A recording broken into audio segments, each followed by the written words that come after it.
venus nombreux ce soir. C'est un moment vraiment particulier. Pour ma part, je dirais que c'est une espèce d'alignement d'étoiles qui fait que la journée de ce soir va pouvoir démarrer avec énormément de joie pour nous. Voilà. Donc au nom de l'Église protestante unie de Montpellier, je suis ravie de ce moment. Je remercie très vivement la radio qui est présente. Voilà. Bien sûr, nos intervenantes. Et puis tous ceux et celles qui sont nombreux et qui ont participé à la mise en place de cette journée. Je remercie aussi la mairie et Christophe Degrand qui a été toute la journée l'ouvrier laborieux de notre entreprise. Voilà, et j'invite les amis à démarrer. Merci Marie-Geneviève. Bonsoir à tous. La femme est omniprésente à travers les grandes figures qui peuplent les textes sacrés et l'histoire primitive des trois grandes religions.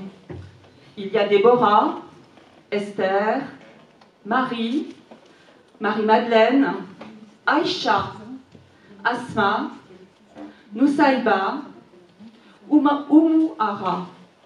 Et puis ce soir, nous avons Kaina, Floriane, Emmanuel et Marie-Reine. Kaina Baloul est imam, Floriane Chinsky est rabbin, Emmanuel Sebold pasteur. Elles sont toutes les trois femmes responsables dans leur religion. Elles se sont rencontrées, elles ont abordé pendant 7 jours la question de la femme dans leurs religions respectives, ce qui a donné ce livre, publié aux arènes, des femmes et des dieux. Et ce livre est toujours en vente à la librairie Sorams à côté. Nous sommes donc là ce soir pour les entendre, mais aussi pour entendre Marie-Reine Mezaroba, qui est docteure en théologie et responsable des croyances et déviances sectaires dans les religions. Et puis, vous êtes là, nous sommes là aussi peut-être pour estimer si la religion est toujours l'un des 3 piliers du patriarcat, comme le proclamaient les Femmes le 12 février 2013, il y a maintenant 9 ans. Ou encore, nous sommes peut-être là pour comprendre si le droit de vote de la sœur Nathalie Bécard au synode des évêques, acquis ce 6 février de l'année dernière, est une avancée sur la place des femmes dans les traditions religieuses. Nous allons donc ce soir entendre 4 points de vue, 4 femmes, 4 expériences vécues qui vont répondre à la question « La religion, facteur d'émancipation des femmes ?»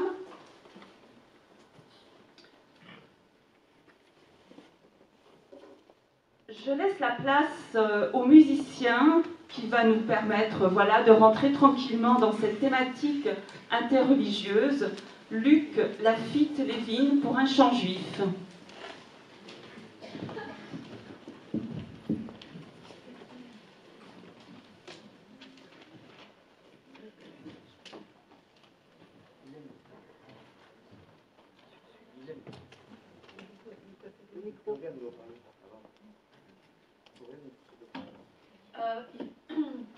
Peut-être il faut que je présente, on m'a dit.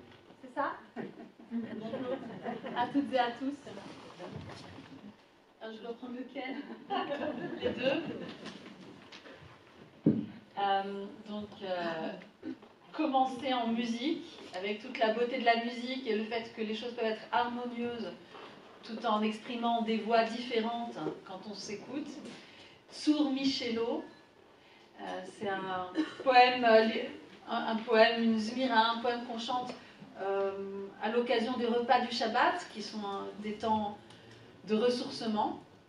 Et on le chante après avoir mangé, et voilà ce que dit ce chant. Sour, le rocher, donc Dieu. Michelot achalnu, c'est de lui que nous avons mangé, c'est-à-dire que la nourriture qu'on a, on ne se la doit pas les uns les unes aux autres, mais simplement c'est quelque chose qui appartient intrinsèquement à tout tout être humain et tout être vivant. Barechu Emunai, venez, faisons une bénédiction autour de cette chance, ancrons cette chance que nous avons d'avoir mangé et que nos besoins primaires soient satisfaits et qu'on les fait ensemble et qu'on les fait en ce jour de Shabbat. Faisons-en une occasion justement de chanter et de faire un remerciement. Donc c'est ça qu'on va avoir la chance d'entendre maintenant. Et pour les personnes peut-être juives dans l'assistance, c'est peut-être une petite téléportation dans un temps en dehors du travail et des contraintes quotidiennes.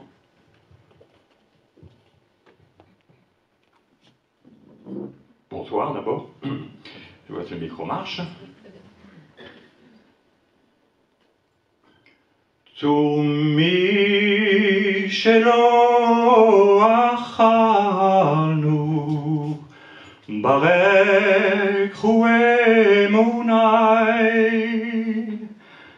savanu ve'otalnu qui devadonai savanu ve'otalnu qui devadonai azan et olamo roenu avinu Achanu elatmo ve'eno shatinu Achanu elatmo ve'eno shatinu Al ken nodeh lishmo ונהללו בפינו, אמרנו וענינו, קדוש קדוש אדוני, אמרנו וענינו, קדוש אדוני. Sur mi shelo alhanu barechu emunai savanu ve'otanu ki devadonai savanu ve'otanu ki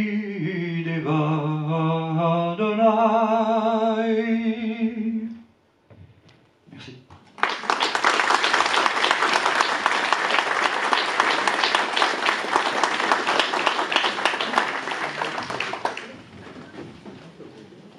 Merci Luc Lafitte-Levine pour cette ouverture par ce chant, magnifique chant juif. Et c'est une transition qui va directement vers vous, Floriane Chinsky, puisque c'est vous qui commencez la danse. Vous êtes rabbin massorti et maintenant réformé en France, et vous officiez dans la synagogue Judaïsme en mouvement à Paris, 24 rue du Sarmelin, dans le 20e. À vous, Floriane. Oui, je me lève parce que c'est tellement agréable de voir tout le monde aussi nombreux, et je sais que moi, quand je suis dans l'auditoire, j'aime bien aussi voir les personnes qui parlent. On a tellement de chance de pouvoir se voir et être en présentiel, on le mesure. Donc, merci. Merci. Donc, le titre. La religion, facteur d'émancipation des femmes. Et je pense que c'est une question importante parce qu'elle nous tire vers le haut. Et en même temps, ma réaction à ce titre, c'est que on peut aller plus haut encore que ça. Parce que quand on parle d'émancipation, ça veut dire qu'on parle déjà d'assez bas en fait. Comme un mineur émancipé, enfin. Et quand on parle de religion, peut-être il y a pas mal d'idées derrière. Et on entend très souvent des expressions comme la pensée ou la culture judéo-chrétienne par exemple. Je ne suis pas du tout sûre que que les gens entendent, enfin, ou ont comme intention quand ils parlent de pensée judéo-chrétienne, je suis vraiment fondamentalement convaincue que ce n'est pas du tout ce que nous défendons, ni d'un point de vue chrétien, ni d'un point de vue juif, ni du point de vue de l'islam. Donc, la question toujours, c'est Marshall Rosenberg que j'aime beaucoup qui dit les mots sont des fenêtres ou bien ils sont des murs. Ce titre, il est vraiment une fenêtre en le prenant comme un appui vers autre chose. En même temps, il ne faudrait pas rester bloqué dans ce titre. Et derrière ça, la question que je me poserais, c'est qu'est-ce qui est, pour déconstruire un peu tout, qu'est-ce qui est facteur? Alors je dirais même pas d'émancipation, je dirais de liberté. Bien sûr, la liberté, c'est de l'émancipation permanente parce que y a toujours des choses qui nous retiennent et c'est vraiment merveilleux. Nos parents nous ont appris plein de choses et les sociétés dans lesquelles on a grandi nous ont enseigné beaucoup de valeurs. Et en même temps, toutes ces choses-là, c'est un certain cadre et c'est pas évident ensuite en tant qu'adulte de se mettre en position de réexaminer ce cadre. Et le risque, c'est qu'on reste des enfants sages de notre naissance peut-être jusqu'à notre mort peut-être, des enfants sages ou des personnes en révolte. Je ne suis pas contre la révolte, mais la révolte c'est déjà attacher trop d'importance au cadre. Est-ce que vraiment le cadre mérite que je me révolte ou est-ce que je dois en affranchir complètement pour commencer à penser? Et là la question derrière c'est qu'on se pose toutes et tous, je pense, c'est quels sont les piliers sur lesquels on peut s'appuyer pour ancrer et projeter une liberté supérieure à celle qui nous a été enseignée. Et c'est une chose à laquelle je réfléchis, et on réfléchit tout le temps. Parfois, je fais parfois des ateliers humanistes par Zoom, et le prochain qui vient est justement sur ces piliers qui nous permettent de nous appuyer pour grandir. Une des réponses de la tradition juive, et c'est en évolution permanente, donc peut-être si vous me réécoutez un jour, je ne dirai pas tout à fait la même chose, mais quand même, c'est d'un côté les commandements, c'est-à-dire les pratiques, et de l'autre côté l'étude, c'est-à-dire la réflexion. Et pour faire spirituel et intello, j'avais prévu de vous dire du coup, on va voir si ça marche. C'est donc, il y a la pratique et il y a l'étude.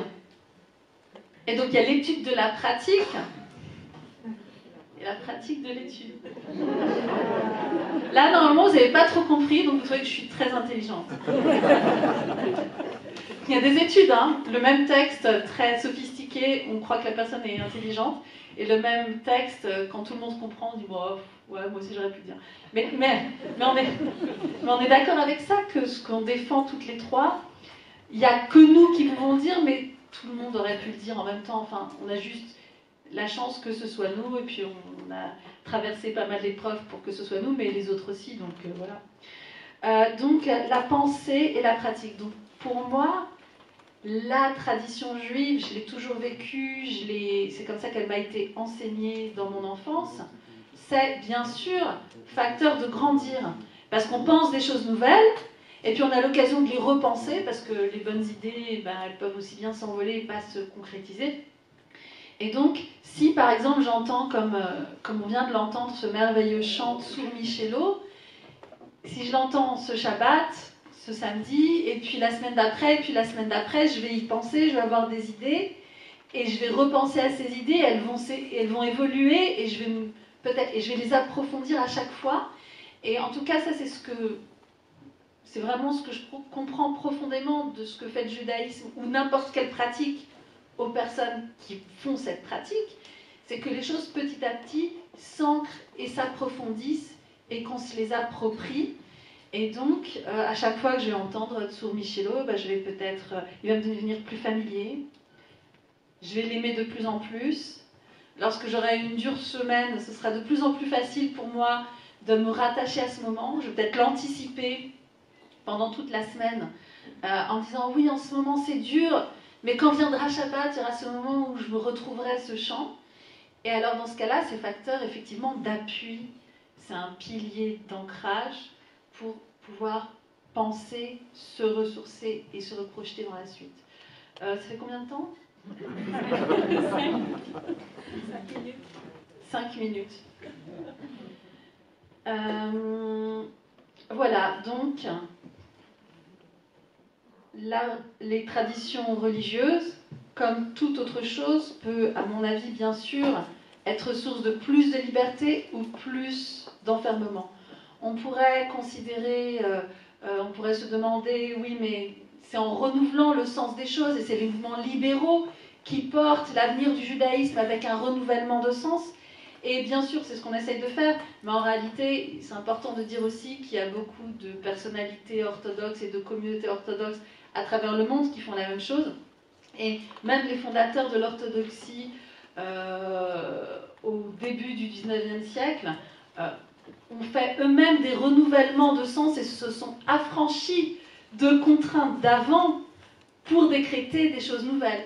Par exemple, quand une grande personnalité qui s'appelle le rabbin Moshe Sofer dit « ce qui est nouveau est interdit par la Torah », waouh, tout ce qui est nouveau est interdit par la Torah, en fait, on a l'impression qu'il referme quelque chose, mais il referme parce qu'il est capable d'ouvrir derrière.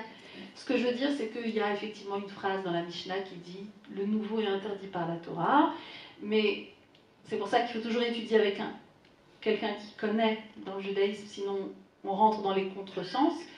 En fait, la nouvelle récolte est interdite à la consommation avant d'avoir fait les offrandes nécessaires au temple au printemps. Donc la nouvelle récolte est interdite à la consommation par la Torah, c'est-à-dire que c'est une loi qui a un statut toraïque en fait. Donc il prend une chose qui existe et il en détourne le sens et il a raison parce qu'il a le droit et parce que c'est comme ça aussi qu'on avance, mais aussi dans le respect de ce qu'on a connu avant, mais c'est aussi comme ça qu'on avance. Et en faisant ça, il ferme, et c'est le sens de son nom, puisqu'il s'appelle Khatam Sofer.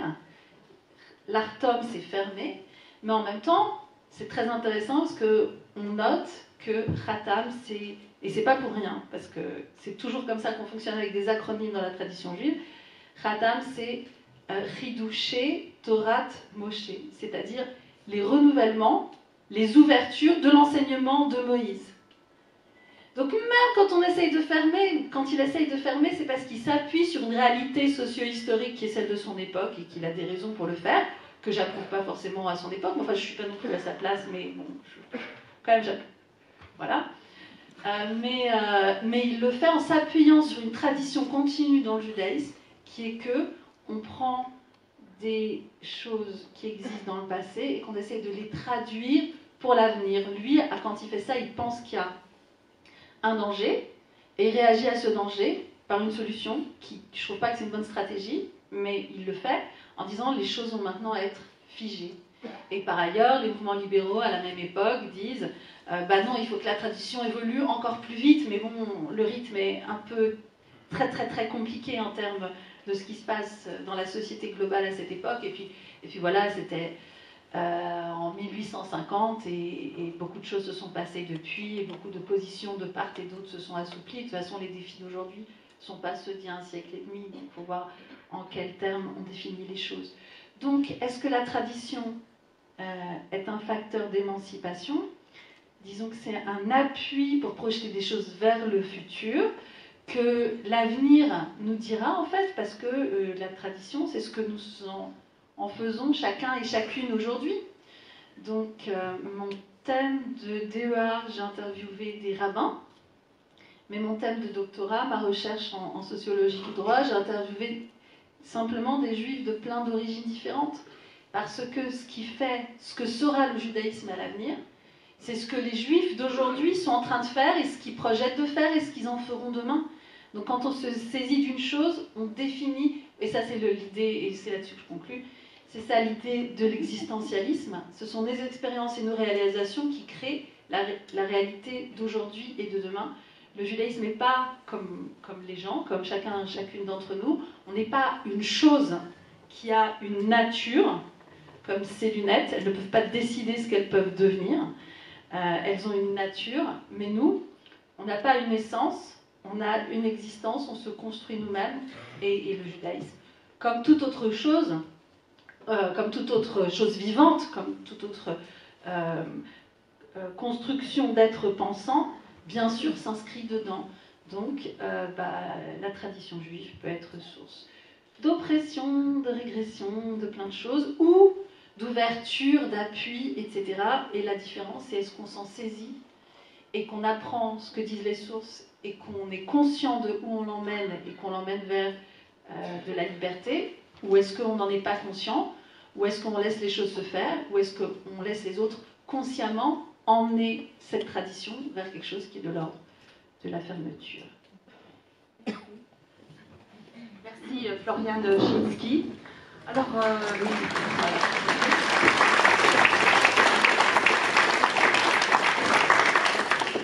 Pour les notes que vous avez déjà peut-être dans votre tête, il y aura, qu'elles soient écrites sur un petit papier qui sera ramassé par le pasteur Emeline. Non, pas du tout. Les questions seront rassemblées et rassemblées sur la table et nous les poserons ici aux intervenantes. Donc peut-être commencer à préparer, si vous le souhaitez, les questions que vous souhaitez poser à Floriane Chinsky. Tout de suite, je passe la parole à Marie-Reine Mézarova, qui est donc responsable des nouvelles croyances et dérives sectaires pour l'Église catholique. Merci Marie-Reine. Bonjour. Alors moi je n'ai pas eu la chance de travailler avec Floriane, avec Kaina et Emmanuel, donc je fais leur connaissance ce soir. Et du coup, j'ai écrit mon texte parce que j'avais seulement cette question, et j'ai lu le livre après, mais j'ai commencé par écrire mon texte, sur la religion est-elle ou n'est-elle pas un facteur d'émancipation des femmes, au sens liberté. S'il est question d'émancipation des femmes, cela s'inscrit forcément dans ce qu'il en est du rapport des hommes et des femmes. Alors, je ne suis pas représentative des femmes catholiques romaines, vous vous en doutez, et je ne peux parler qu'en mon nom personnel. Et tout d'abord, j'interroge le terme « la religion ». Alors, j'ai une façon spéciale de l'entendre. Je n'entends que le cadre social dans lequel je vis, la culture française, les diverses religions, dont j'ai quand même une approche extérieure et vague. Dans ce contexte culturel, prend corps la question du rapport des hommes et des femmes. Dans ce contexte culturel un peu global, général, se jouent des représentations de ce qu'est un homme, de ce qu'est une femme, et des rôles sociaux qu'ils sont invités à tenir. Car évidemment, nous ne savons pas ce qu'est un homme, nous ne savons pas ce qu'est une femme. Les rôles sociaux dépendent des représentations du moment et sont conduits à évoluer. Mais dans ces évolutions, rien d'essentiel n'est jamais touché. On reste dans l'extériorité, dans l'apparence. Donc, dans le cadre de la religion, la question de la foi est hors jeu. J'entends là la foi comme une relation intime avec quelqu'un qui parle et dont la fréquentation nous transforme. Subsiste cependant tout de même l'unique vraie question qui se pose en tout temps, celle de la relation dans la parole qui existe entre les hommes et les femmes. Est-ce qu'ils se parlent en vérité? Est-ce qu'ils s'écoutent? La parole échangée déloge-t-elle chacun de ses représentations? Sont-ils en guerre ou en relation d'alliance? Quelle que soit la culture ou la religion, les rapports humains sont marqués par le fait que nous sommes différents. La différence des sexes, incontournable parce qu'inscrite dans les corps, nous interroge et nous dérange. Comment la comprendre? Qu'en faire? La jalousie apparaît immédiatement devant ce constat que l'autre a quelque chose que je n'ai pas. De ce fait, les rapports hommes-femmes sont souvent marqués par la jalousie et par la recherche de domination. Et cela se décline de diverses manières, patriarcale, matriarcale, ou actuellement en recherchant une égalité, au sens un peu mathématique, 3 plus 2 égale 5, qui est obtenue par effacement du sexe, si on pouvait s'en débarrasser. Alors la question se transforme en celle-ci. Ta foi en Christ est-elle un facteur d'émancipation, de libération? Comment vis-tu cela dans le cadre de ton appartenance à l'Église catholique romaine? Vous le savez, l'Église catholique romaine est vivement remise en question du fait que les hommes et les femmes n'ont pas accès aux mêmes responsabilités. Et je dois avouer que j'ai longtemps été piégée par mon environnement religieux et culturel, et plus encore par ma propre jalousie. Je me suis discréditée moi-même à mes propres yeux. J'ai pu penser, et j'ai pu dire, que les femmes n'ont pas droit à la parole dans l'Église catholique. J'ai longtemps cru qu'il suffirait de transformer les structures pour que la parole des femmes soit aussi respectée que celle des hommes dans l'institution ecclésiale. Mais ne soyons pas dupes. Là où la parole des femmes n'est pas écoutée, celle des hommes ne l'est pas non plus. Bien sûr, il y a des réformes souhaitables et même nécessaires. Mais ne nous leurrons pas, les femmes comme les hommes sont capables d'abus de pouvoir et d'imposer silence à l'autre. Aucune réforme ne nous conduira par elle-même à l'écoute de l'autre, à l'écoute de la parole vraie qui se donne en nous et entre nous. Dans la guerre des sexes, il n'y a que des perdants. Les hommes comme les femmes perdent le rapport dans la parole qui fonde toute relation vraie. L'Église catholique n'a pas entrepris les réformes que j'avais ardemment souhaitées. Cela a provoqué en moi, et en bien d'autres, une immense déception. Mais si je me réfère au Christ, cette déception devient le lieu d'une interrogation. Ma déception qu'une Église conforme à mes vœux n'advienne pas telle que je la voudrais, n'est-elle pas semblable à celle des disciples de Jésus confrontés à la mort de Jésus? Là où ils espéraient une réussite, c'est l'échec le plus total. Et si je me pose ces questions, c'est à cause de l'Évangile, à cause de ce Jésus qui parlait à tout le monde, entendait chacun, appelait chacun à naître à nouveau, interpellé sans jamais accuser. Ce Jésus qui a une telle puissance et qui consent à une telle faiblesse. Il se laisse réduire à rien et détruire, parce qu'il parle en vérité, parce qu'il aime. Si je veux le suivre, me voilà interrogée sur ma manière de vouloir que la vie, que le monde, que les autres et moi-même soyons conformes à ce que je pense bon. Interrogée sur mon refus de parler de cette place de personne humaine, fragile, faillible. Interrogée sur mon rapport à la parole. Est-ce que j'écoute l'autre? Ou est-ce que je reste enfermée dans des débats d'idées, dans la vaine volonté de savoir qui a raison ou qui a tort? Ai-je le courage de risquer une parole quand je sais qu'elle ne plaira pas? Alors oui, je peux dire que la foi en Jésus-Christ est un chemin d'émancipation, de libération. Rien ne nous tient plus en esclavage que nous-mêmes. Rien ne nous tient plus en esclavage que de vouloir nous rendre conformes ou de vouloir que les autres soient conformes à ce que nous pensons vrai ou bon, au lieu d'accueillir la vie qui nous est sans cesse redonnée. L'unique vie se donne en nous et entre nous, dans la singularité de chacune de nos existences, au lieu même où nous la refusons. C'est ce que nous révèle la croix du Christ. En ce lieu peut s'ouvrir la reconnaissance mutuelle dans la parole et dans la différence des sexes. En ce lieu peut se fonder l'alliance dans la parole entre hommes et femmes. En ce lieu peut naître un enfant qui ne sera pas sous l'emprise de sa mère, ou sous l'emprise de son père, ou soumis à lui-même.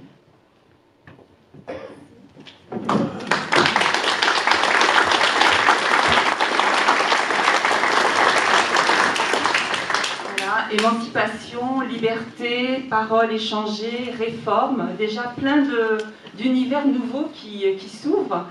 Et on va continuer comme ça à cheminer vers ce chemin de liberté, d'émancipation avec Kaina Baloul. À vous, Kaina. Bonsoir tout le monde. Je suis ravie de revenir à Montpellier. J'y étais il n'y a pas très longtemps. J'ai eu le plaisir de venir rencontrer le public montpelliérain à l'invitation du professeur Michel Niaille, que j'ai le plaisir de voir présent ici ce soir. Vraiment, c'est un vrai plaisir de revenir ici. Je me rappelle d'une rencontre très chaleureuse et d'un public très intéressé par les thématiques liées à la religion et à la parole féminine au sein des religions. Alors, la question qui nous intéresse ce soir, la religion facteur d'émancipation des femmes, ou la religion peut-elle être un facteur d'émancipation des femmes? Moi, j'aimerais, avant de répondre à cette question, revenir à un point que vous avez soulevé il y a un instant, cette remarque d'une féministe ou d'une féminine qui disait que la religion est un des 3 piliers du patriarcat.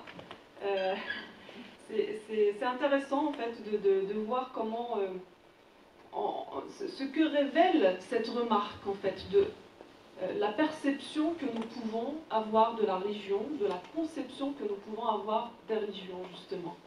En fait de croire, et il faut dire que l'histoire a participé et participe un petit peu à nous dire cela, mais c'est l'occasion justement de se réinterroger sur ce qu'est la religion. C'est vrai que l'histoire de nos 3 religions, le judaïsme, le christianisme et l'islam, a démontré que la religion a toujours été instrumentalisée par les hommes, avec un petit h, pour dominer les femmes, pour instaurer un pouvoir patriarcal, une domination patriarcale. Mais il s'agit bien d'une instrumentalisation. Ça, il faut bien en avoir conscience. Dans toutes nos traditions, ceux qui se sont appropriés la lecture, l'interprétation des textes, et puis forcément à travers l'interprétation, donc toute la pensée et le vécu et l'expérience religieuse, eh bien ce sont les hommes. Alors que quand on revient au texte, eh bien ces textes-là nous disent bien d'autres choses.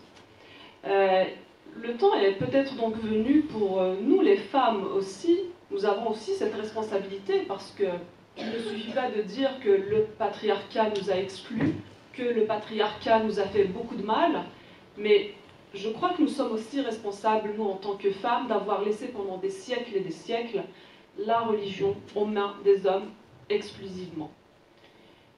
C'est aussi aux femmes d'avoir cette conscience qu'elles doivent participer à définir collectivement ce qu'est l'expérience, le vécu religieux. Et ce qui m'amène à reposer cette question qui nous intéresse ce soir, moi j'ai plutôt envie de poser la question de cette manière. La religion est-elle un facteur d'émancipation pour l'humain? Parce que si la religion n'est pas un facteur d'émancipation pour les femmes, elle ne peut pas l'être pour les hommes. Nos 3 monothéismes nous parlent d'unité, l'unité humaine. Et dans cette unité humaine, prenons bien conscience qu'il y a unité entre le masculin et le féminin. Nous avons souvent tendance à voir la distinction, la séparation des genres ou des sexes parce que nous sommes incarnés dans des corps à la morphologie, à une physionomie distincte entre les hommes et les femmes. Mais si on va un peu plus loin, si on essaie d'être un peu plus subtil, eh bien on va voir qu'en chacun d'entre nous porte une part féminine et une part masculine. Et lorsque on exclut la part féminine ou la part masculine qui est à l'extérieur, cela révèle un mécanisme intérieur, de fonctionnement intérieur. cela révèle une exclusion que nous vivons à l'intérieur de nous-mêmes. Donc, moi, je poserais plutôt la question de l'émancipation de l'humain. Parce que lorsque l'homme, toujours avec un petit h, se réduit ou réduit sa deuxième moitié à un corps qui suscite uniquement du désir et la concupiscence et donc peut-être le péché, est-ce qu'il ne se réduit pas lui-même à ses instincts primaires? Est-ce qu'on peut être libre lorsqu'on se réduit soi-même à des instincts primaires? N'est-ce pas tous les messages de nos trois monothéismes d'élever l'être humain vers ce qu'il est vraiment, son essence première, qui est la spiritualité? Est-ce que le rôle, le message de nos trois monothéismes n'a pas toujours été justement de faire prendre conscience à l'être humain, quel qu'il soit, homme ou femme, qu'il est au-delà de ce corps physique, un être spirituel. Et d'ailleurs, dans la mystique musulmane, on parle souvent de cet être qui représente un entre-monde. Parce que c'est vrai que la question qui souvent prête à confusion ou nous amène à des mauvaises compréhensions, c'est cette dimension du sacré qu'on associe forcément à la religion. Et on a tendance à vouloir séparer le sacré de l'humain et à créer une scission. Et donc, dès que l'on touche à la religion, il s'agit du sacré. Et dès qu'il s'agit du sacré, alors il ne faut pas tomber dans le péché. Et donc là, on tombe tout de suite dans la dualité.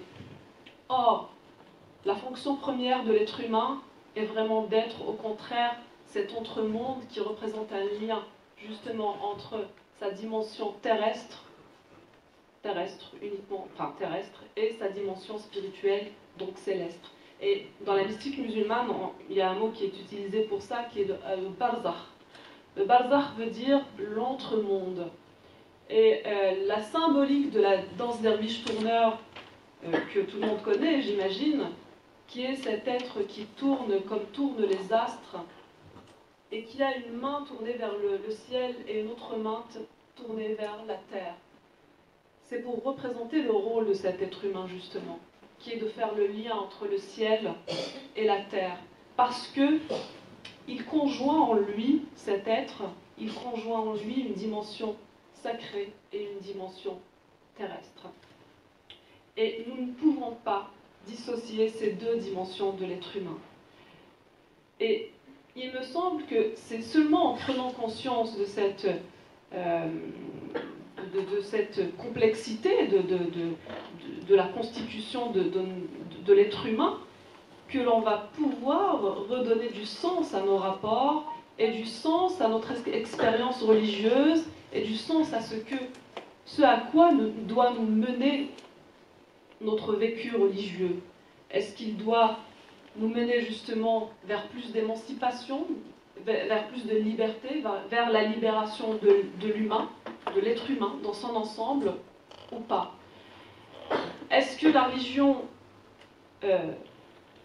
représente une série de règles, de normes que l'on doit s'imposer sans chercher à comprendre ni pourquoi, ni comment, ni quel est l'objectif au bout de ces règles, ou la religion doit plutôt être ce domaine dans lequel, qui suscite en nous en tout cas des questions existentielles sur quel est le sens de notre existence ici-bas. Et ce qui est magnifique dans nos trois traditions, c'est que nous avons des modèles d'hommes et de femmes justement. Nous avons toutes ces figures bibliques à partir d'Adam, d'Abraham, Moïse, que vraiment nos trois traditions connaissent bien. Et il y a parmi toutes ces figures, il y a aussi des figures de femmes, et l'une des plus riches dans la tradition musulmane est celle de Marie. Marie, dans la tradition musulmane, dans le Coran, est citée parmi les prophètes. Alors, les lectures patriarcales ont toujours fait en sorte de nous faire croire que la prophétie était l'exclusivité du genre masculin. Non, ce n'est pas le cas. Lorsque nous relisons les textes, nous les femmes, avec notre sensibilité, à partir de notre expérience féminine, eh bien nous pouvons y lire autre chose. Marie est citée dans la sourate des prophètes, parmi les prophètes. Marie donne un enseignement spirituel à un prophète, à Zacharie, dans le texte coranique. Alors, si elle n'est pas prophétesse, que pourrait-elle être, hein? Cette femme qui a donné un enseignement spirituel, un enseignement, une sagesse à un prophète, à Zacharie. Donc, religion, facteur d'émancipation, j'ai envie de dire, tout dépend de nous. Tout dépend de nous, parce que la religion séparée de nous, elle n'est rien. La religion, dans des livres qui datent du Moyen-Âge, reste des livres d'histoire. Elle n'est plus rien. Ce n'est plus une expérience vivante.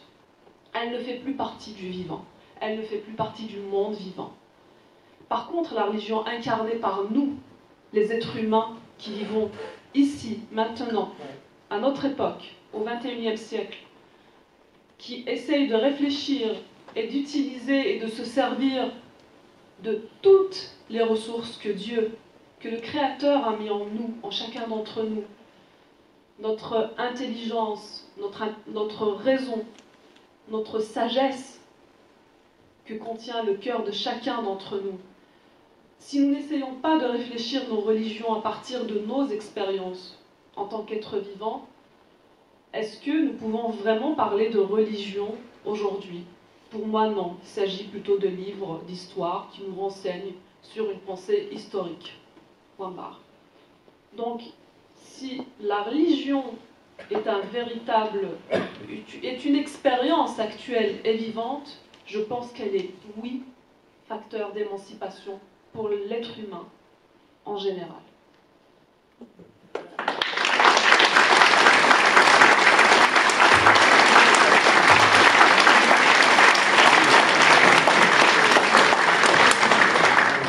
Voilà à nouveau de nouvelles idées avancées qui seront probablement discutées et entre vous et puis aussi avec la salle, je le répète, avec des questions qui arriveront pour être rassemblées ici même à la droite de la tribune. Emmanuel Sebolt, je vous laisse la parole maintenant à vous. Merci beaucoup. Après Kaina, je n'ai pas grand-chose à ajouter. Merci en tout cas. Enfin, ce que je trouve fascinant, c'est d'avoir parcouru ces trois univers en quelques minutes chacune et de voir à la fois les points de croisement et la manière dont chacune raconte son propre univers spirituel et religieux. Alors bien sûr, en protestantisme, et beaucoup d'entre vous, je vois au visage que je connais, viennent de l'Église protestante unie, alors du coup, peut-être que j'ai moins à dire, mais en protestantisme, je pars moi aussi, là où Kaina s'est arrêtée, sur cette expérience.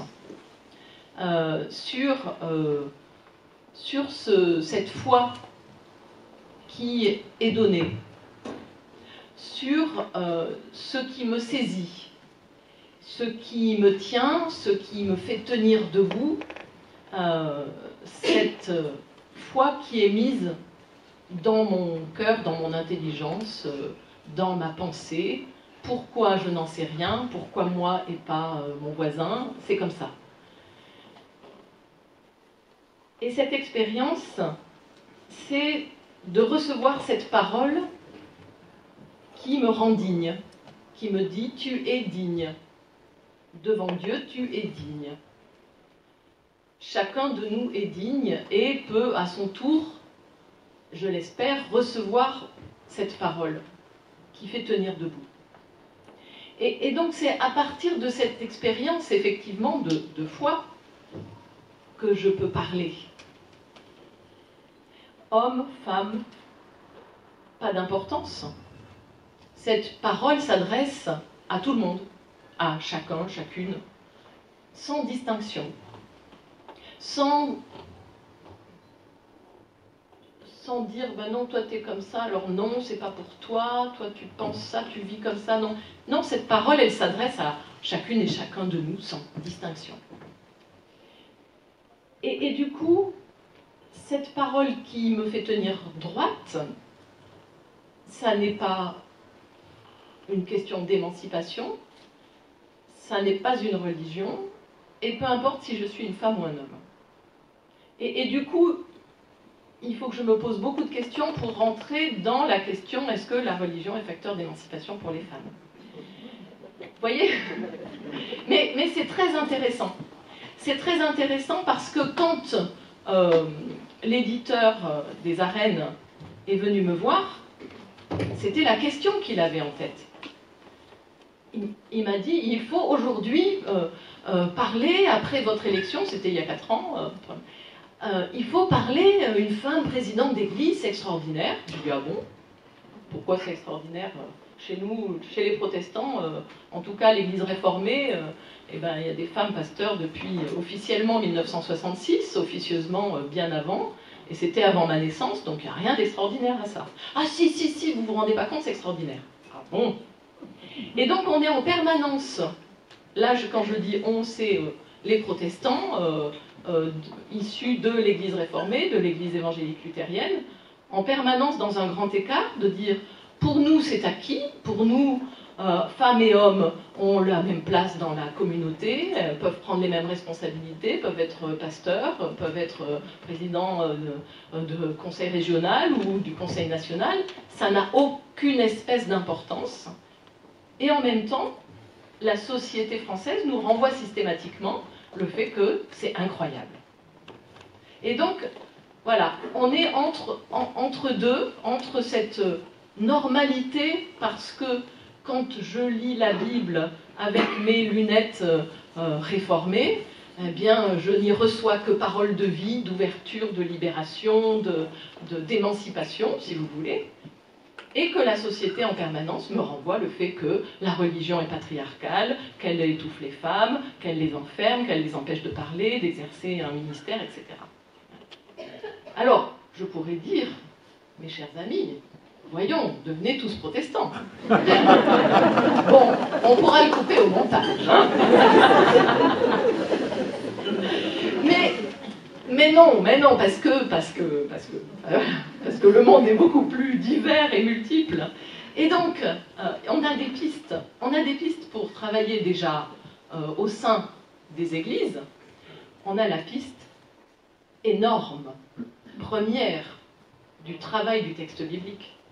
Parce que dans le texte biblique, il y a déjà tout. Enfin, Jésus, quoi. Jésus. Franchement.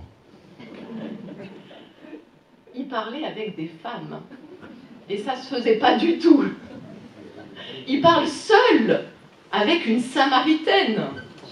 Quand même. Même que ses disciples jasent, mais ils n'osent pas lui poser des questions. Bon.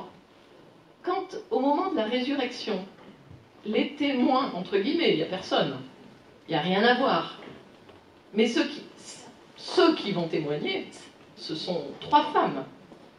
Une, parfois, 2, 3. Mais enfin, ça ne suffit pas. En judaïsme, 3 femmes, ça compte pas, Kaina, Floriane. Ça compte pas pour témoigner. Je question à Kaina. Ouais.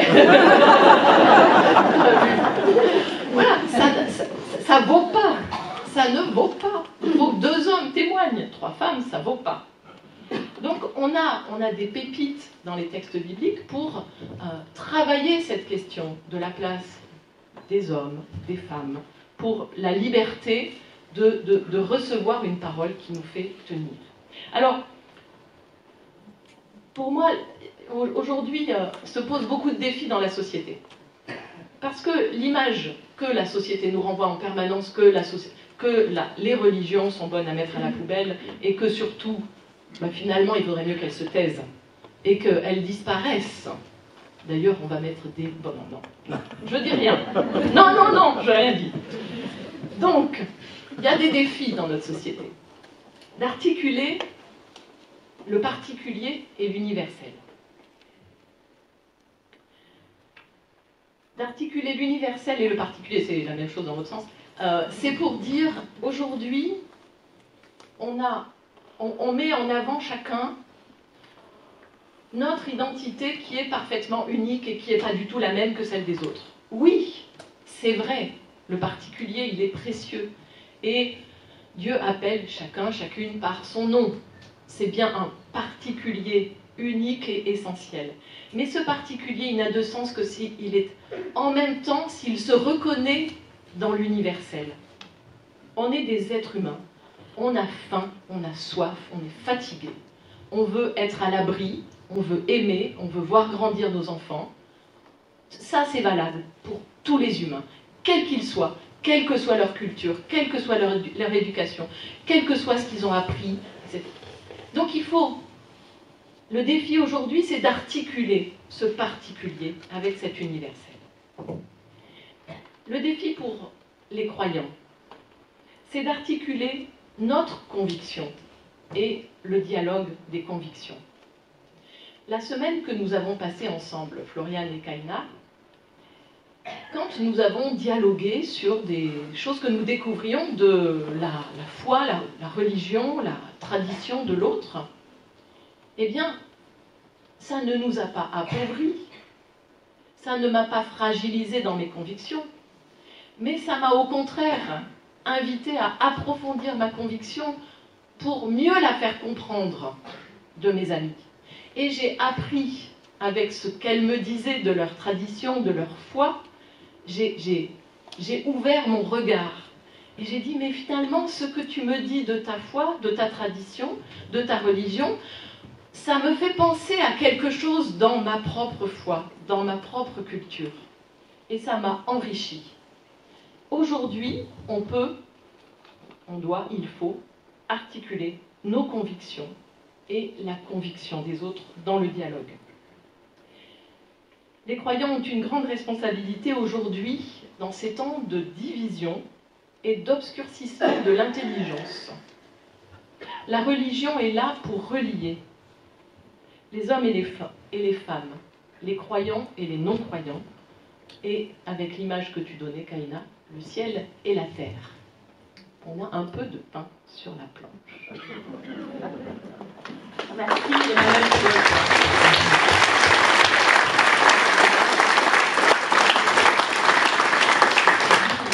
Donc nous voilà enrichis par tous ces points de vue, ces interventions interreligieuses de toutes ces religions.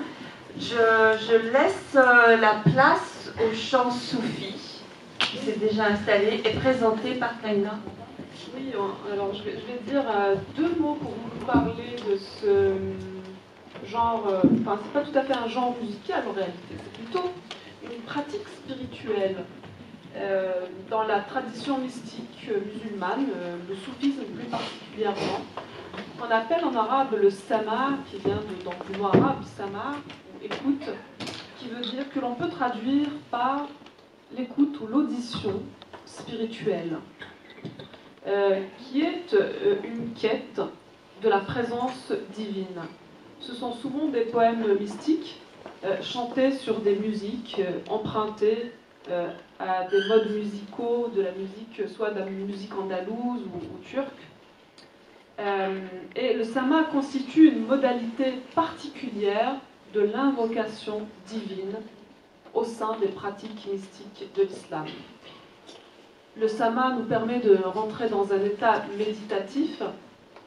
C'est la raison pour laquelle on dit que ce qui importe, c'est de prêter attention à ce qu'il provoque en notre âme, en notre intériorité. Et donc, la musique est ainsi un bienfait pour notre âme, selon la mystique musulmane, contrairement à ce que disent certains. Voilà.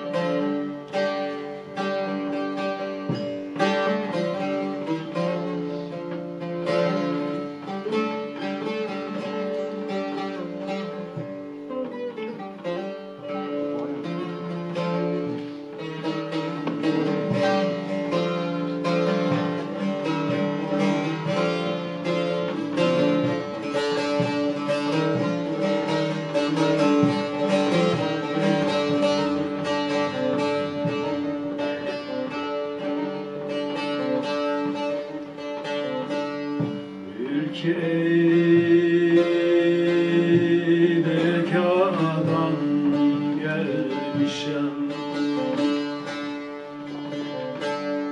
Mülke bekadan gelmişem Fani cihan neylerem Fani cihan neylerem Ben dost cemali görmüşem Huri gülman neylerem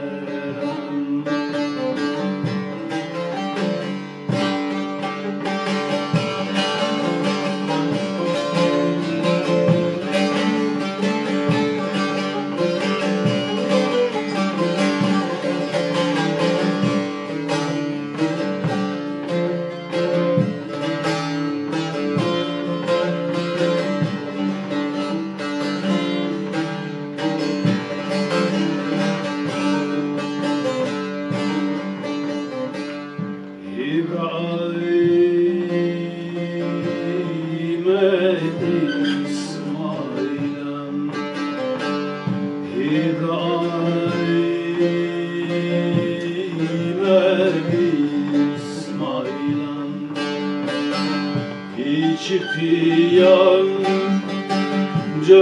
kalmadı Hiç ihtiyacım kalmadı Özümü vermişem Hakk'a O çukurban neyleyem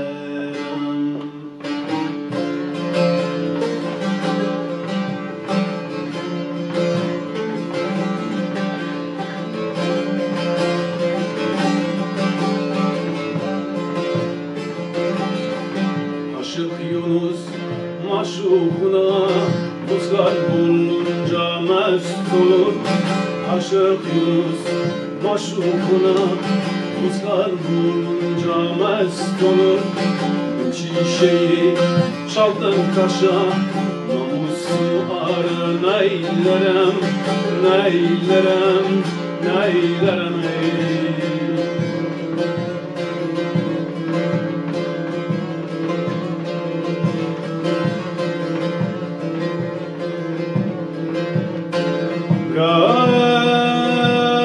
Gah sultan oluram Gah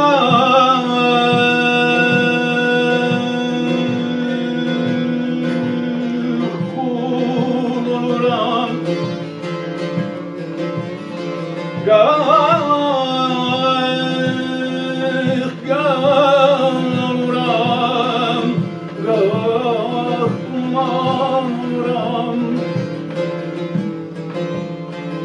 Bahar gül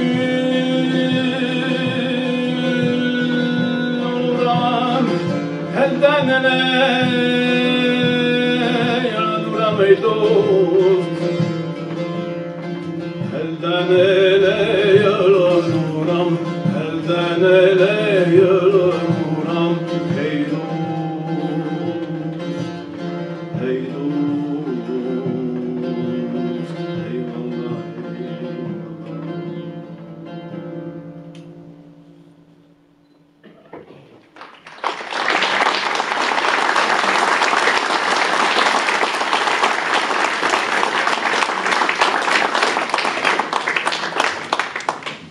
Merci pour ce chant soufi par Maksoud Grèze. Selon le planning, on a maintenant une discussion entre les conférencières.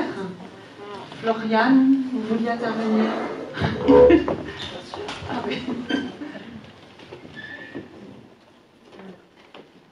Je rejoins tout à fait Emmanuel dans combien c'est intéressant à chaque fois de voir les mêmes idées ou des idées formulées différentes, formulées à travers qui nous sommes. Et donc j'ai retenu certaines choses de ce que vous avez dit. Et donc, ce qui m'a interpellée, entre autres, pour Marie-Reine, c'est quelque chose autour de est-ce que. J'ai retenu 2 phrases. Ce que je pense est-il bon? Il y avait beaucoup d'autres choses, je sais aussi. Mais... Et est-ce que ce qui nous retient le plus en esclavage, est-ce que c'est pas nous-mêmes? Et je trouve ça intéressant parce que ça met beaucoup l'accent sur notre liberté individuelle. Et en même temps, je me dis aussi que ce que je pense n'est pas forcément bon, mais a priori, j'ai pas envie de penser que c'est moins bien que ce que d'autres pensent. Donc derrière ça, bien sûr, j'espère trouver une façon agréable de vivre sans imposer ma pensée aux autres, parce qu'ils ont sans doute plus ou moins aussi raison que moi, ou en tout cas, il est utile de le considérer. Mais voilà. Et donc derrière ça, je me dis aussi, quand on se retient en esclavage nous-mêmes, c'est parce qu'on a intériorisé aussi des choses. Donc comment faire pour se dire à nous-mêmes des choses qui sont différentes de ce qu'on s'est dit à nous-mêmes jusqu'à présent? Et à quoi? Je sais plus, il y a quelqu'un qui a dit, et j'ai pas noté la référence, et depuis je l'ai pas retrouvé: si tu veux tracer ton sillon droit, attache ta charrue à une étoile. Mais c'est Saint-Exupéry, tu penses? C'est joli, mais j'avais pas réussi à le retrouver. Mais donc la question, c'est à quelle étoile est-ce qu'on peut accrocher notre charrue pour sortir déjà de ce qu'on a intériorisé, qu'on pense de nous-mêmes? Et là, derrière ça, il y a toute une autre question, qui est la question du cadre derrière, parce que moi, toute seule, il me faut aussi peut-être un cadre auquel me raccrocher. Et là, je rebondis sur ce que disait Emmanuel, que le monde protestant entend beaucoup de messages négatifs en disant oh, c'est incroyable que tu respectes égalitairement les femmes. Enfin, si un homme protestant entend ça tout le temps, c'est compliqué, quoi. Oh, vous êtes merveilleux, c'est exceptionnel que tu puisses être présidente du bureau du Conseil national.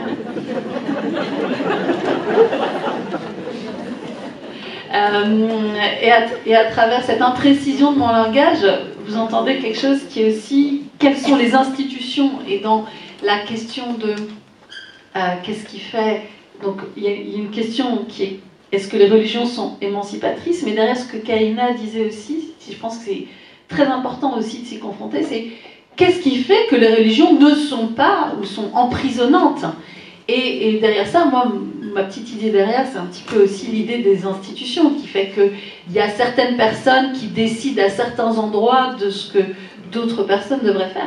Mais c'est là aussi, et j'ai eu l'occasion de le souligner à plusieurs reprises, que se développe pour moi mon admiration pour les institutions du protestantisme, qui ne favorisent pas le désir d'accès au pouvoir, mais au contraire, qui permettent... d'après ce qu'on m'a dit, je sais pas.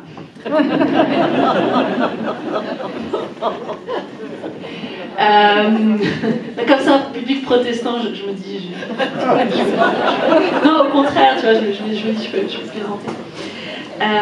Voilà. Et derrière, ce que disait Emmanuel aussi, qui était très important à mes yeux, c'est que c'est bien sûr que si une société veut oppresser des religions au prétexte qu'elles sont oppressives, on n'a pas vraiment conquis de victoire contre l'oppression. Vous voyez ce que je veux dire? Donc une société qui refuse l'oppression va vouloir soutenir la diversité religieuse respectueuse des personnes qui défendent ça au sein des religions, parce qu'elle exprimera ainsi son propre caractère respectueux. Donc au total, une société qui veut oppresser les religions, elle voudra oppresser d'autres choses derrière, et il y a un petit peu un problème derrière ça en termes d'émancipation peut-être. La question que je veux poser, et j'aimerais vraiment, c'est une vraie question que je me pose, donc d'une façon ou d'une autre, je suis très intéressée par les réponses, c'est pour revenir à cette première chose, comment on fait pour entendre les messages qui nous font du bien et qui nous libèrent. Et c'est une vraie question, comment on fait en sorte de l'entendre des autres, parce que ce qui sort de la bouche des autres, ça nous influence. Est-ce qu'on peut dire, dis-moi s'il te plaît que je suis merveilleuse? Et pourquoi pas en vrai, si on a besoin d'entendre. Ou est-ce qu'on peut se le dire à soi-même, en se rasant. Faut peut-être s'y mettre devant le miroir, tu vois, je sais pas. En se disant oui, je sais que je suis malheureuse. Alors on dit, je vais juste pour contrebalancer ça, parce qu'après tout est dans l'équilibre. C'est un midrash assez tardif qui s'appuie sur d'autres choses plus anciennes, qui dit on devrait avoir dans ses poches, dans chacune de ses poches, la poche gauche et la poche droite, deux petits messages, un sur lequel il y a écrit « Je suis cendre et poussière » et l'autre sur lequel il y a écrit « Le monde a été créé exclusivement pour moi ». Parce qu'on a besoin des deux. Donc la question, c'est peut-être, sur laquelle je m'interroge, c'est comment on fait pour entendre de nous-mêmes ou de nos proches ce qui nous renforce et ce qui nous ouvre et ce qui nous libère, et comment faire en sorte aussi au niveau social que les institutions ou certains modes d'organisation soient respectueux aussi de ça et nous y aident, parce que moi toute seule dans mon propre univers, je ne vais pas réussir à me sortir de moi-même, donc qu'est-ce qui peut m'aider? Merci Floriane pour cette première réaction. Marie-Claire, peut-être on peut vous écouter. Alors je partage complètement ce qu'ont dit Floriane et Emmanuel sur l'intérêt d'écouter les autres, parce que on est toujours, d'abord parce que ce qu'on dit est toujours partiel et partial, en tout cas partiel.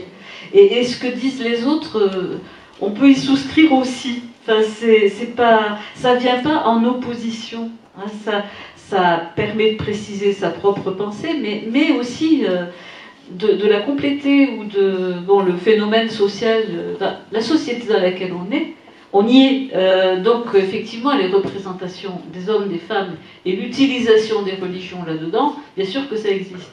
Mais ce qui m'a beaucoup rejoint d'Emmanuel, c'est j'ai souvent envie d'étudier dans la Bible la place des femmes. Mais c'est peut-être souvent plus la place des petits dans l'Ancien Testament par exemple. C'est-à-dire quand est-ce que les puissants écoutent les non-puissants, et finalement la Bible est traversée de cette liberté qui, dans une société tout à fait patriarcale, il arrive que des gens écoutent quelqu'un qui est plus petit qu'eux. Je pense par exemple à la guérison de Naaman syrien, qui est due au fait que par 2 fois, il écoute ses serviteurs. Des fois, la petite servante de sa femme, qui est une esclave à lui.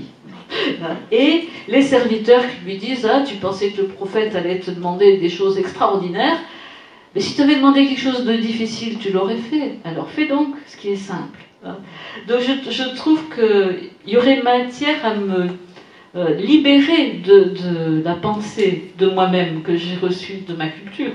C'est-à-dire voilà mon modèle de ce que serait une femme épanouie et libre. Et ça, c'est un mensonge. Enfin, et je rencontre tous les jours des personnes qui disent ah ben, je serai vraiment vivant le jour où j'aurai tel diplôme. Je serai vraiment vivant le jour où j'aurai tel poste. Mais non. Et alors, qu'est-ce qu'on fait le jour où on tombe malade? Enfin, on n'est plus vivant.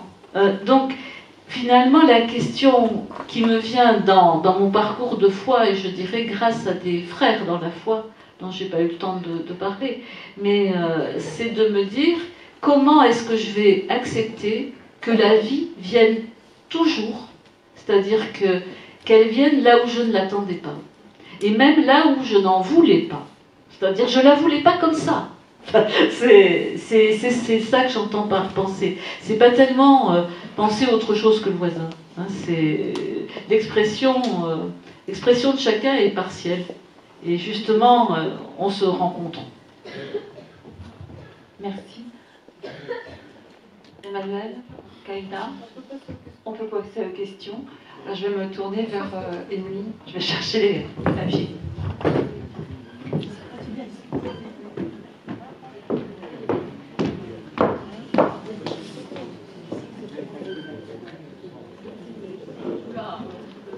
On a même des romans, hein.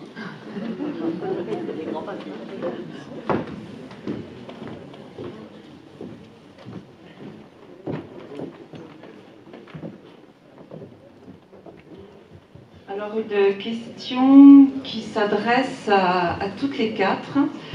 Les 3 livres sont ancrés dans leur temps. Comment peut-on lire ces textes qui marquent une différence entre les hommes et les femmes, voire mettent en place des discriminations?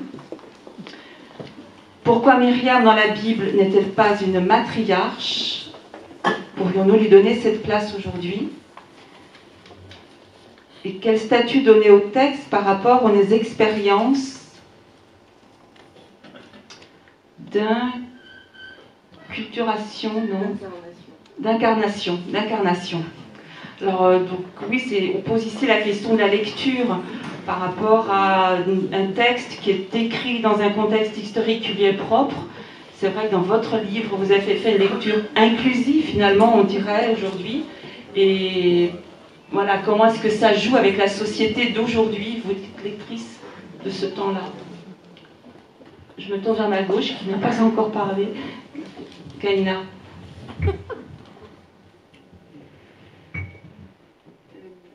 Oui, alors la question est très très importante et très intéressante. Et je dirais qu'elle est tout à fait d'actualité pour nos 4 religions respectives, mais d'autant plus pour l'islam.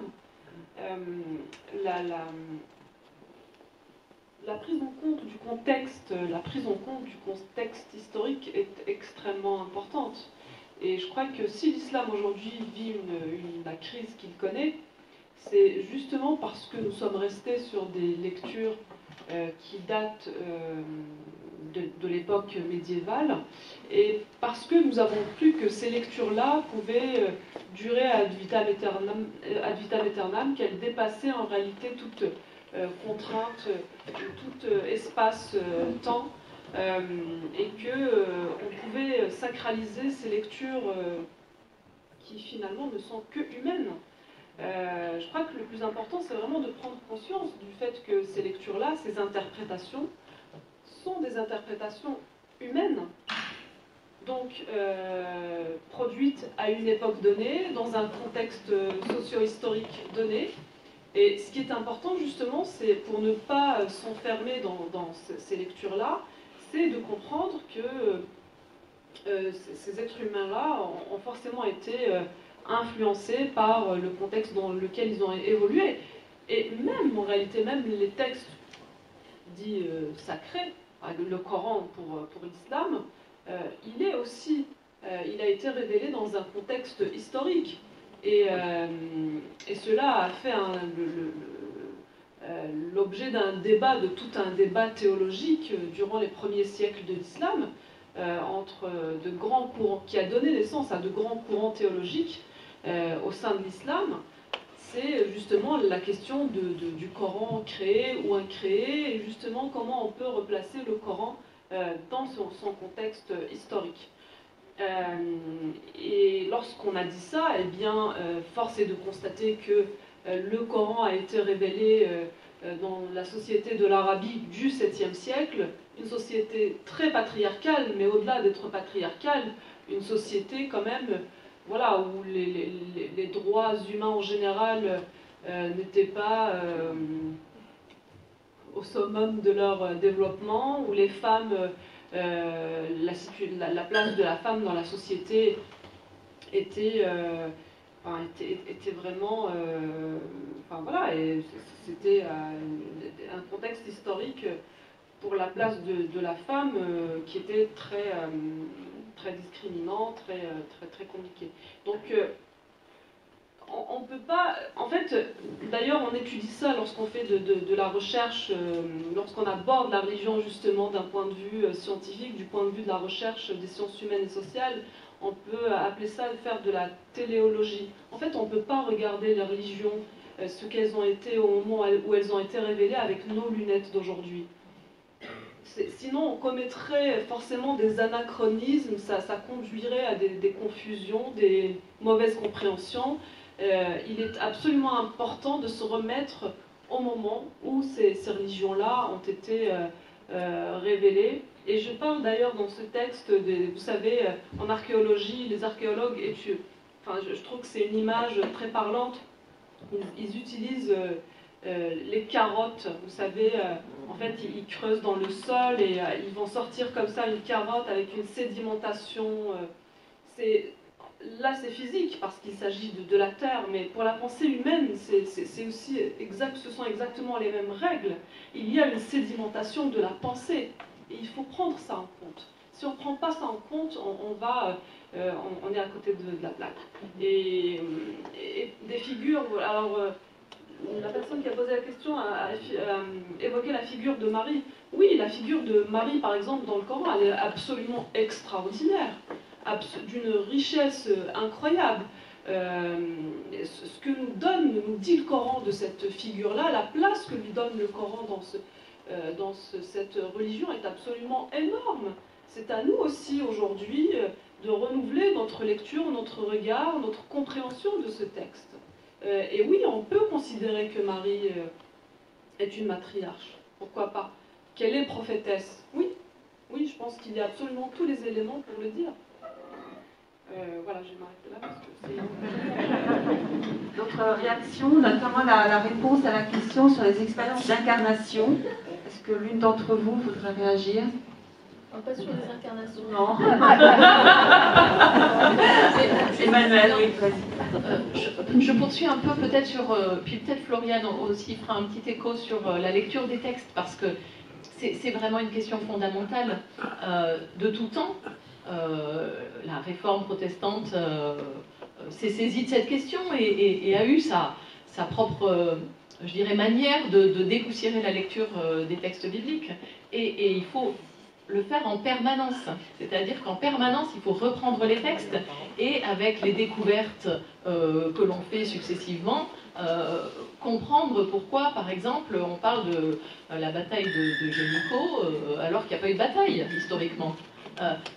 Voilà, il faut se laisser interpeller par ce que l'on découvre dans les différentes sciences.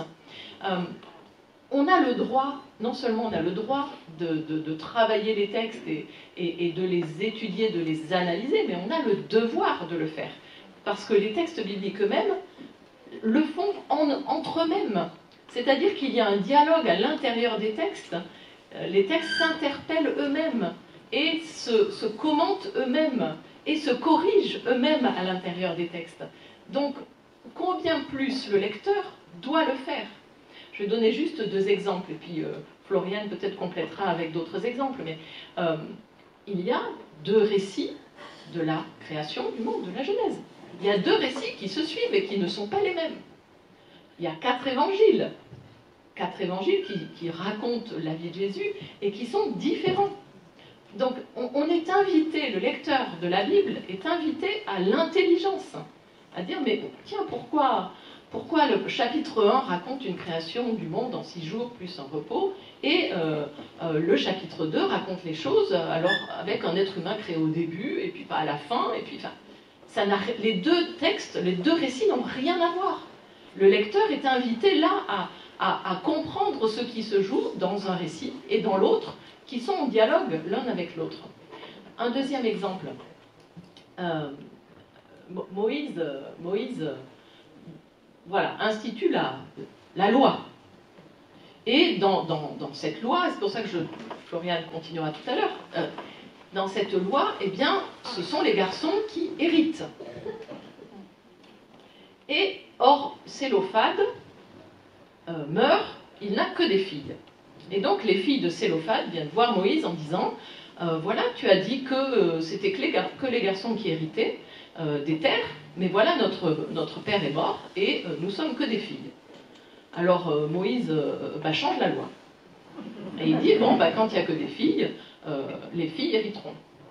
Et puis les filles reviennent à un moment et elles disent oui, mais alors il y a un nouveau problème, c'est qu'en fait une de nous voudrait se marier, mais alors si elle se marie pas dans le clan, en fait c'est les autres qui protestent, oui, mais si elle se marie avec un garçon qui n'est pas de la même tribu, alors comment on va faire pour les terres, hein? Et donc il y a une deuxième discussion et Moïse corrige à nouveau, et donc, alors je n'ai plus tout à fait les détails, mais voilà. Donc Moïse lui-même va réécrire la réécriture qu'il a faite de sa propre loi. Donc le lecteur d'aujourd'hui est amené à avoir ce regard critique, d'étude, de travail sur le texte. Quand Paul, et ça c'est le summum, vous savez, on nous dit toujours Paul, voilà, Paul, hein, vous les femmes, Paul. Bon, quand Paul dit que les femmes se taisent dans les assemblées, dans sa lettre aux Corinthiens, etc., bon, on connaît. Alors, d'abord, on prend que ce verset. On ne voit pas que ça vient à la suite de tout un tas de versets où il dit « Les prophètes, vous vous taisez si personne ne peut expliquer votre prophétie. Ceux qui parlent en langue, vous vous taisez si personne ne peut interpréter ce que vous dites. Puis les femmes, vous vous taisez. » Donc déjà, on oublie qu'il a fait taire déjà la moitié de l'assistance avant. Bon. Et la question, c'est mais pourquoi Paul fait taire tout le monde? En fait, pas que les femmes, mais tout le monde. Et donc, quand on travaille le texte, quand on l'étudie, eh bien, on se rend compte que Paul parle à une communauté qui est en train de se constituer dans un monde païen. Et il dit, si quelqu'un vient de l'extérieur et qu'il arrive comme ça pendant le culte, et qu'il voit que tout le monde parle à tort et à travers, et aussi des femmes, eh bien, ils vont vous prendre pour des fous, et ils ne vont pas entendre l'évangile. Donc, pour que l'évangile se fasse entendre auprès de quelqu'un qui arriverait par hasard dans votre communauté en train de faire le culte, pour qu'il puisse entendre l'évangile, alors il faut qu'on se donne des règles acceptables dans la société dans laquelle on est. Ça ne veut pas dire que les femmes se taisent de toute éternité pendant 25 siècles à venir, mais aujourd'hui, pour la société corinthienne à laquelle je m'adresse, il est bon qu'on fasse comme ça. Voilà. Peut-être un autre exemple, hein. Moi, c'est tu sais les femmes qui montent à la Torah là. Tu peux, ouais, mais je l'ai dit dans le livre. Ouais, mais je vais en dire une autre. Mais ça fait non, mais elle est bien aussi l'autre.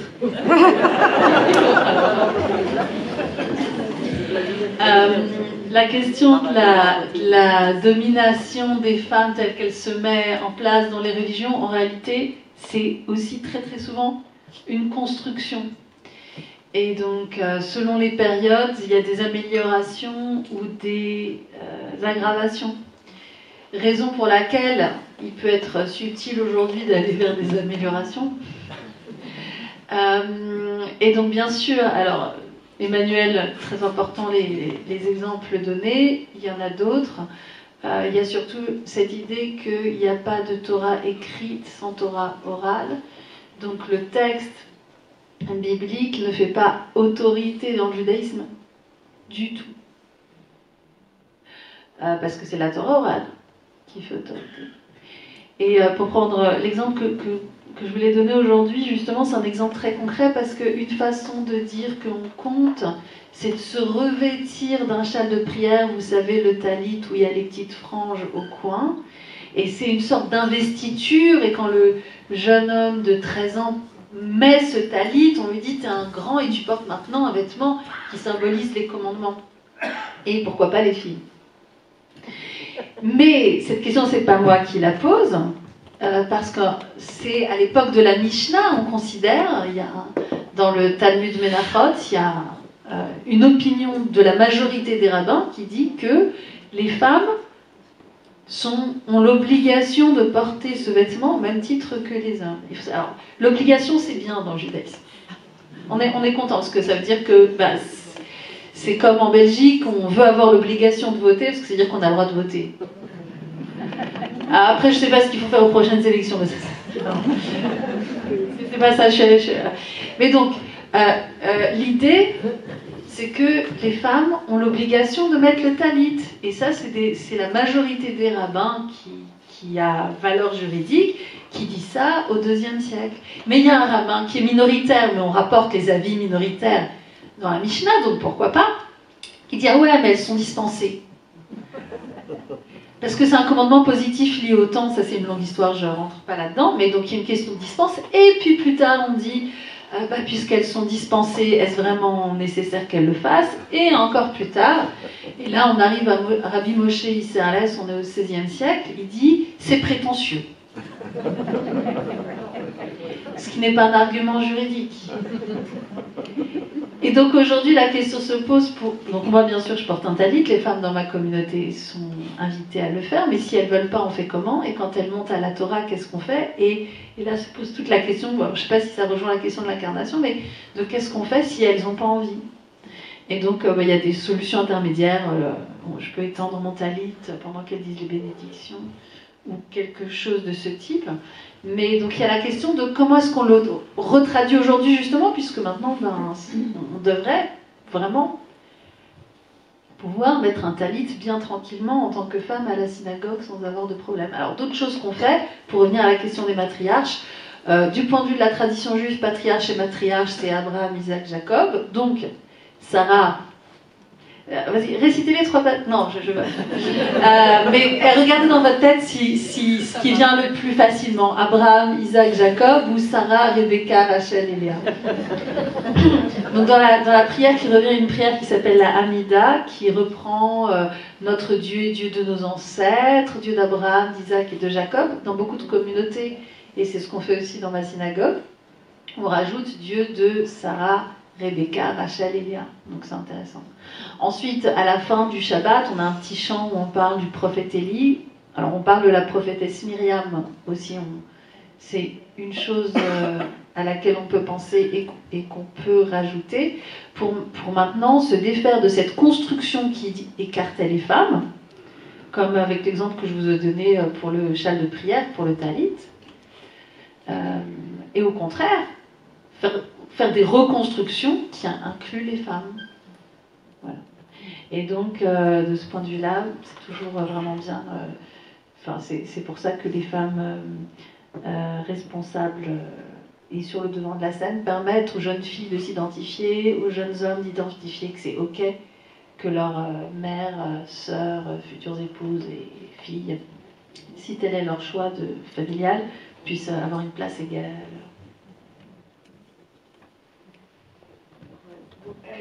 Peut-être la question sur la société et le lien avec la religion. L'émancipation dont nous parlons est-elle due à l'évolution de la société et à sa critique des religions? Dans quel sens ça va finalement? Est-ce que c'est la religion qui fait la société qui fait religion? Est-ce que vous voulez intervenir là-dessus en complément de ce qu'on a déjà un peu dit, mais Emmanuel? Ça, c'est la poule et l'œuf. Hein. Oui. Est-ce que la société critique la religion? Alors, je pense que aujourd'hui, sans doute, mais ça n'a pas été le cas. Alors, on ne peut pas avoir un regard historique comme ça et brosser les siècles. Mais quand même... Alors là, je me place vraiment uniquement du côté du christianisme. Je ne me permettrai pas du tout d'avoir un avis autorisé d'un autre point de vue. Mais quand même, l'évangile a été facteur de révolution dans bien des lieux et à bien des époques. Comme il a été, comme une certaine façon de vivre la religion a été aussi facteur d'oppression. Donc là, je crois que... Voilà, il y a un peu de tout. Parfois, on s'est servi de la Bible, on s'est servi des textes bibliques pour opprimer, et parfois, les textes bibliques ont permis de soulever, d'arrêter l'oppression. Donc, je crois qu'il n'y a pas, il n'y a pas une façon de répondre à ça. Une question destinée à Floriane vous parlez de pratique et d'études de la religion comme une pratique individuelle. Quelle est la place de la communauté dans cette lecture de la Bible, la Torah et des textes? Oui, si je n'ai pas précisé que ce n'était pas que individuel, c'est parce que c'est évident pour moi, donc je pense que c'est important, c'est une question importante. Bien sûr, on étudie les textes en binôme avec un opposant, ça s'appelle une révonta. Bien sûr, on étudie les textes avec un enseignant qui peut répondre à des questions. Bien sûr, on l'étudie en groupe. Pour lire la Torah à la synagogue, il faut... Alors, c'est pas tout à fait la même chose que l'étude, mais quand même, il faut être 10 personnes pour justement endosser ensemble aussi la responsabilité de la réinterprétation. Et en ce qui concerne la pratique, il y a plein de choses qui sont en collectivité. Par exemple, tout ce qui est de l'ordre du ressourcement. Je peux donner en fait un exemple très simple. Un des textes centraux qui est la Amida, où on se tient debout, on fait 3 petits pas en arrière, on se recentre, etc. Traditionnellement, elle est faite à la fois individuellement et collectivement. Donc il y a plusieurs façons de le faire et il y a un petit peu des deux à chaque fois, mais souvent on le fait individuellement, puis c'est repris de façon collective avec certains passages fondamentaux. C'est toute l'idée de Minyan, donc il faut un quorum de 10 personnes pour pas mal de choses. Pour toutes les choses qui sont dans la Kedusha, donc le fait d'honorer le transcendant ou dans le sacré, si on veut traduire comme ça, il faut qu'il y ait un minyan. Donc je pense que j'ai répondu.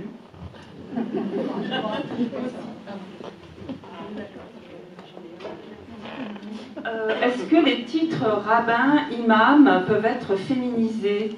Alors on demande aussi le mot pasteur, mais je pense que c'est rentré dans les mœurs de dire pasteur. Mais rabbin, imam, est-ce que c'est dans la pratique de féminiser le terme? Les pratiques, c'est à nous de les créer. Donc oui, on peut féminiser. Aujourd'hui, imam, moi je propose toujours de l'écrire avec un E. Et en arabe, on peut aussi le féminiser, comme tout nom, d'autres mots. Donc c'est très intéressant et important d'examiner cette question et de se référer aussi, pareil, au contexte historique d'évolution de la langue, avec des formes de métiers féminins qui existaient dans le passé, puis qui ont été mis de côté par la suite historiquement.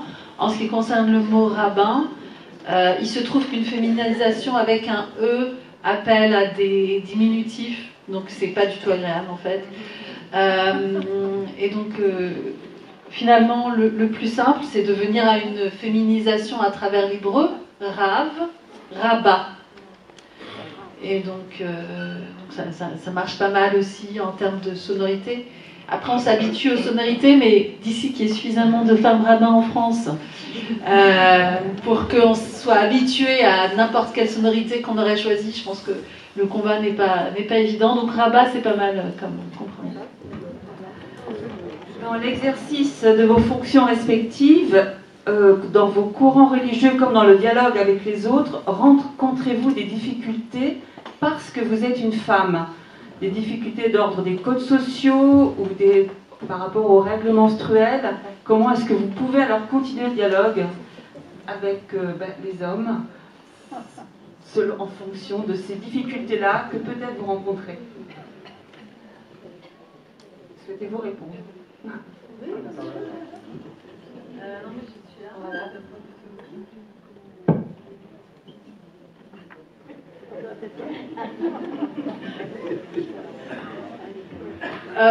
Je vais donner un exemple très simple. Quand il y a une synagogue, donc j'ai fait mes études en Israël, et puis il y a une synagogue qui cherchait un rabbin à Bruxelles, j'ai posé ma candidature, je suis venue un Shabbat, ça s'est très bien passé, tout le monde était très content, et on n'a pas signé de contrat parce qu'avant il fallait faire une assemblée générale pour décider à toute la communauté si c'était ok que je sois une femme.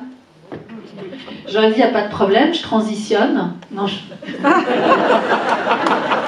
pas vrai, c'est faux. C'est vrai, donc j'ai attendu derrière mon téléphone pour avoir la réponse. Bon, voilà. Donc, alors, et bien sûr, non, et puis je pense que aussi ça a exigé pour moi, à un moment donné, de... Comment on appelle ça quand on coupe le cerveau en deux, tu vois, pour qu'il n'y ait pas de connexion neuronale? Enfin, de déconnecter deux, trois petites choses dans mon cerveau pour ne pas être trop impressionné par le jugement des autres, parce que moi j'ai envie qu'on m'aime et qu'on me voit pour ce que je suis, pas que pour une icône de telle ou telle chose, pas que c'est pas agréable. Enfin, pardon, je sais pas. mais si on m'apprécie et qu'on me respecte parce que c'est extraordinaire, parce que je suis une femme rabbin, ben oui, mais en même temps je suis moi, et c'est moi parfois que j'ai envie de mettre dans la rencontre à l'autre. Ou si on me déteste parce que c'est scandaleux et pour qui je me prends avant de me connaître, ben c'est aussi un écran, donc ça aussi c'est un petit exemple. Mais je pense qu'il y a plein d'autres exemples qu'on voit dans la littérature d'analyse des relations entre les hommes et les femmes, dans toutes les autres littératures et tous les autres cadres professionnels ou sociaux. On ne peut pas tous les citer.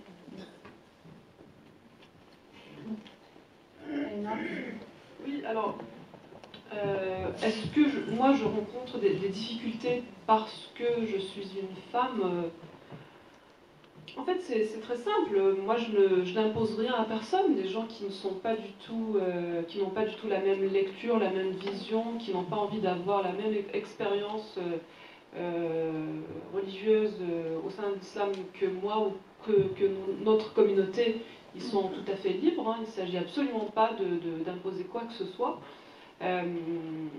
Mais par contre, les gens qui viennent à notre mosquée, ce sont des gens en général qui sont tout à fait dans la même lecture que nous, donc ça ne pose absolument aucun problème.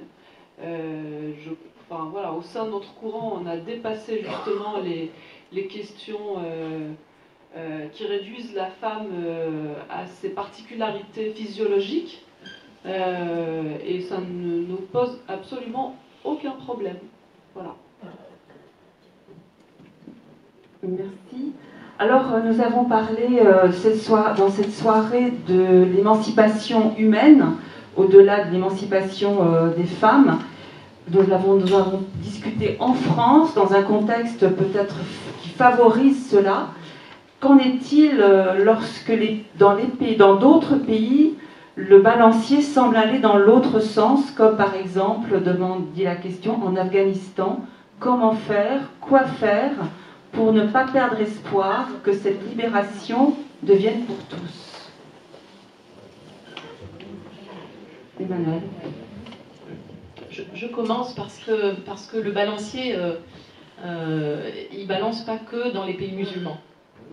Et voilà, c'est pour ça que je veux prendre la parole en premier. Au sein de la Fédération luthérienne mondiale, ces dernières années, des églises luthériennes qui avaient des femmes pasteurs ont cessé d'avoir des femmes pasteurs. Oui, dans les pays baltes, par exemple. Dans certains pays en Afrique, par exemple. Donc, voilà, je crois qu'il faut voir les choses aussi dans cette perspective plus large, que le recul ne concerne pas que les pays musulmans. Et donc, qu'est-ce qu'on peut faire? Là, je parle de mon point de vue. Eh bien, il y a l'organisme qui fédère les églises luthériennes, dont l'Église protestante unie fait partie, nous invite, entre responsables d'église, à être en lien au niveau international. Et donc, on a un groupe d'échange avec les femmes pasteurs des pays de l'Est de l'Europe, qui sont encore en fonction, mais qui savent que celles qui vont venir derrière elles ne vont pas pouvoir accéder au ministère pastoral. Et donc on a un groupe de parole. On se contacte par visioconférence pour se soutenir, pour les accompagner dans ce qu'elles vivent. C'est un soutien fraternel, sororel, comme vous voulez. Mais c'est ce qu'on a fait à l'époque du mur, entre l'Est et l'Ouest. Eh bien, les fédérations d'églises ont été créées à ce moment-là pour se soutenir mutuellement, pour accompagner les chrétiens de l'Est de l'Europe qui n'étaient pas particulièrement libres de vivre leur foi, et de savoir qu'ils étaient en lien avec les chrétiens de l'Ouest, ça les a soutenus pendant des décennies. Eh bien, nous pouvons continuer ce soutien pour les femmes pasteurs qui se retrouvent mises au banc de leur propre église. Et nous pouvons, au sein des institutions internationales, entre responsables d'église, continuer à discuter, à dialoguer avec ces responsables pour dire notre incompréhension, pour dire voilà, pour les interpeller sur ces positionnements. Oui, j'aurais voulu dire qu'il me semble qu'en ce moment, on vit dans un climat assez général de très grande peur. Et que ça conduit à des raidissements et à des reculs qui sont importants. Et je me dis, enfin, en vous lisant et en vous écoutant, la place de l'historico-critique, c'est-à-dire de comprendre la question historique, d'interpréter les textes, de les interpréter avec l'intelligence et aussi avec l'expérience, ça suppose d'être en liberté et de ne pas avoir peur. Et dans un monde où des gens ne savent plus qu'est-ce qu'ils doivent croire, et ils sont tellement terrifiés qu'il faut que quelque chose soit vrai, c'est comme ça. C'est comme ça et c'est pas autrement. Enfin, c'est-à-dire tout devient objectif. Et il n'y a plus du tout de champ d'interprétation. Et quand je fais cours pour enseigner un peu aux débutants la Bible, je leur dis, mais à mon avis, enfin, Floriane me contredira ou pas, mais les Juifs n'ont jamais été fondamentalistes. La Bible a toujours été interprétée. Et aujourd'hui, on est dans un monde où on voudrait savoir si c'est noir ou si c'est blanc, point. Enfin, et du coup, c'est vraiment redoutable. Et je trouve que ce mouvement, on l'a aussi chez nous. Oui, je suis contente qu'il y ait eu cet ordre-là de parole parce que ce que vous avez apporté me mène à la fois à souligner effectivement, comme le fait aussi la question qui a été posée, l'urgence d'agir, d'une part, et le fait aussi que agir, c'est ne pas se laisser enfermer dans le manichéisme, c'est noir ou c'est blanc. Et là, je partage avec vous quelque chose qui n'a rien... Enfin, si, ça a quand même beaucoup de choses ça a beaucoup de choses à voir avec le judaïsme, parce que nous sommes créateurs du monde et ouvreurs, ouvreuses des possibilités de l'avenir, mais c'est pas un juif qui l'a dit, et il le pose comme un principe éthique. C'est une personnalité qui s'appelle Heinz von Förster. Il dit, en toute situation, agis de façon à multiplier les options. Et donc j'aurais conjugué ça avec de l'urgence, c'est-à-dire, pour moi, chaque occasion où on peut sortir un tout petit peu ou beaucoup de sa zone de confort parce qu'on sait que éthiquement c'est bien, mais que juste on se bride soi-même pour des mauvaises raisons qui nous appartiennent, alors est-ce qu'on peut quand même multiplier les options? Donc multiplier les options, pour des femmes qui ont été exclues de leur profession, c'est d'avoir un salaire en fait, parce qu'à partir du moment où on a un salaire, on peut créer sa communauté, c'est vrai pour certaines nombreuses d'entre nous de toutes sortes, ça a été vrai pour moi aussi à une époque. C'est le fait d'avoir de quoi vivre qui permet de construire quelque chose et de rassembler celles et ceux qui veulent fonctionner sur une base égalitaire. Ou simplement, c'est en sortant de la salle, échanger un mot avec son voisin ou sa voisine, parce que peut-être qu'on la re-rencontrera dans une situation où ce lien aura une importance critique pour ouvrir encore de nouvelles options, par exemple. Mais donc, c'est pour ça que j'étais intéressée. J'ai eu beaucoup de chance que ça se produise dans cet ordre-là. Merci. Kaina? Oui, alors, il y a une personne qui me demande si je fais partie de la commission qui travaille actuellement à restructurer l'islam de France. Notre association a été invitée. Alors, malheureusement, je n'étais pas disponible samedi dernier, mais vous savez, de toute façon, ce travail-là est vraiment à ses débuts. Oui, je pense qu'on sera partie prenante de cette restructuration. Tout à fait. Eh bien, merci à toutes les quatre. Merci à l'Assemblée pour la participation.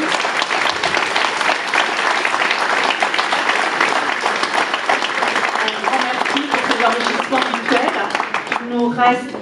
Nous avons le groupe vocal Good Email qui peut se mettre en place pour clôturer la soirée.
Hey